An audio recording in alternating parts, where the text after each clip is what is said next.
Հակակոռուպցիոն կոմիտեի քննիչները ձերբակալել են հայրենիք կուսակցության քարտուղար Խաչիկ Գալստյանին, տեղեկացրել է փաստաբանը։ Մինչ այդ ԱԱԾ նախկին տնօրեն Արթուր Վանեցյանը Facebook-ի իր էջում հայտնել էր, որ խուզարկվում է Գալստյանի բնակարանը։ Ձերբակալվել է նաև Վաղարշապատում հայրենիք կուսակցության պատասխանատու, Վաղարշապատի ավականու ընտրությունների թեկնածու Արամ Քոչարյանը, հայտնել է հայրենիք կուսակցության մամուլի պատասխանատու Ռիփսիմե Առաքելյանը։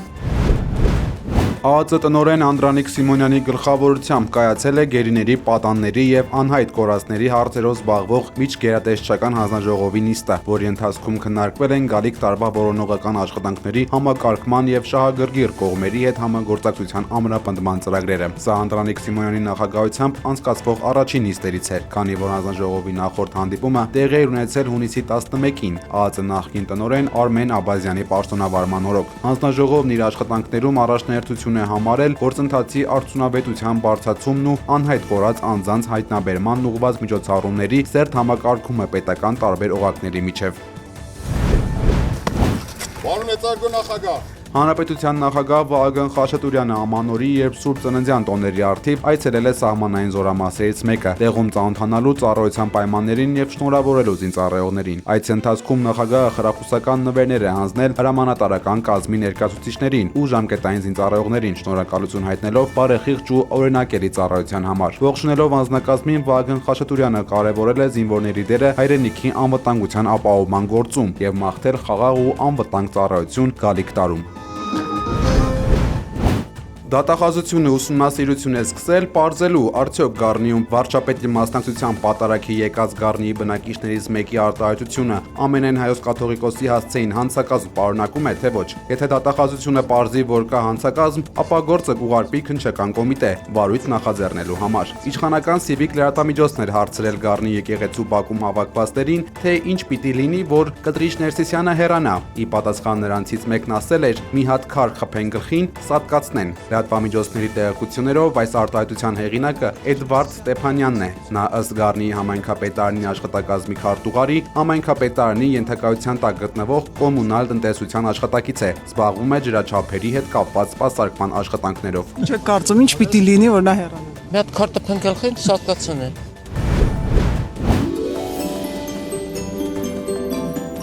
2025-ին հայ-ամերիկյան հարաբերություններն ավելի մեծ առաջընթաց են գրանցել, քան Հայաստանի անկախացումից ի վեր որևէ այլ տարում։ Ամանորի իր ուղերձում ասել է Հայաստանում Ամերիկայի դեսպան Քրիստինա Քվինը։ Նա նշել է, որ երկու երկրների հարաբերությունները հասել են ռազմավարական գործընկերության մակարդակի։ Նախագահ Թրամփի հետ պատմական հանդիպման ընթացքում նախանշվեց մեր համագործակցության շրջանակային տիրույթը, որը տասնամյակներ շարունակ ուղենիշ կլինի մեր ընթացքի համար։ Միասին աշխատում ենք տարածաշրջանում խաղաղության հաստատման շուրջ։ Շնորհավոր Ամանոր եւ Սուրբ Ծնունդ, ասել է Քրիստինա Քվինը։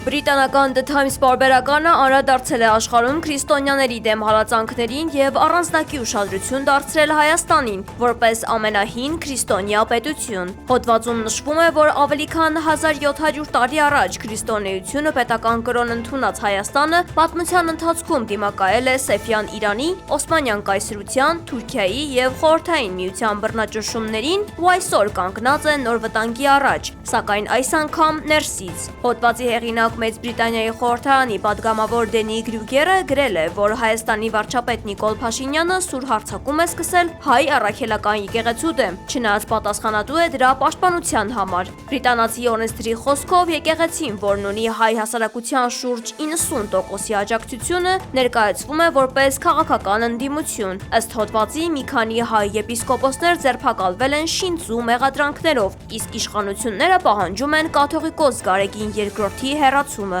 The Times-ը նաև անդրադառնում է ազգային բարերար Սամվել Կարապետյանին, նշում, որ նա որպես եկեղեցու ամենահայտնի աջակիցներից մեկը ձերբակալվել է իր հրապարակային դիրքորոշման համար։ Այս ներքին բաժանումը տեսանելի է Հայաստանի արտաքին հակառակորդների համար։ Թուրքիան շարունակում է ժխտել հայոց ցեղասպանությունը, իսկ Ադրբեջանը հրաժարվում է պատասխանատվությունից Լեռնային Ղարաբաղում իր գործողությունների համար, որոնք հանգեցրել են 120,000 հայ քրիստոնյաների փախուստի։ Ըստ հեղինակի, Հայաստանը գտնվելով թշնամական պետությունների միջև չի կարող իրեն թույլ տալ նման խորը բաժանում։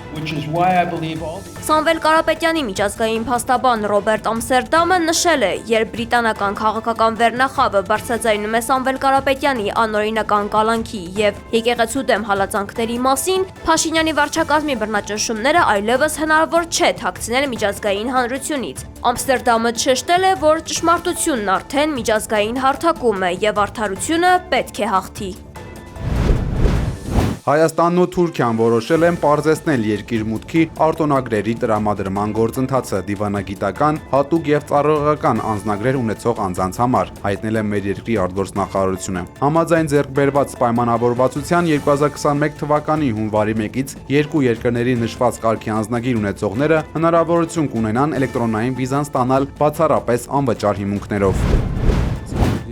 Ուկրաինական զինված ուժերը 91 անօդաչու թռչող սարքերով հարձակվել են Ռուսաստանի Դաշնության նախագահի նստավայրի վրա, սակայն բոլոր թիրախները ոչնչացվել են։ Դաշնության արտգործնախարար Սերգեյ Լավրովը տեղի ունեցածը որակել է որպես Կիևի անցում պետական ահաբեկչության քաղաքականությանը, իսկ նախագահի օգնական Յուրի Ուշակովը տեղեկացրել է, որ Ռուսաստանը կփոխի իր մոտեցումները ԱՄՆ-ի հետ ձեռք բերված նախնական համաձայնությունների վերաբերյալ։ Հարձակումից հետո Վլադիմիր Պուտինը հեռախոսազրույց է ունեցել Դոնալդ Թրամփի հետ եւ զգուշացրել, որ հարձակումը անպատասխան չի մնա, ինչին ի պատասխան ԱՄՆ նախագահը հայտնել է իր վրդովմունքը։ Ուշակովի փոխանցմամբ Թրամփը զրույցի ընթացքում ասել է. «Մեջբերում Փառք Աստծո, որ մենք նրան Զելենսկուն տոմահավք չենք տվել»։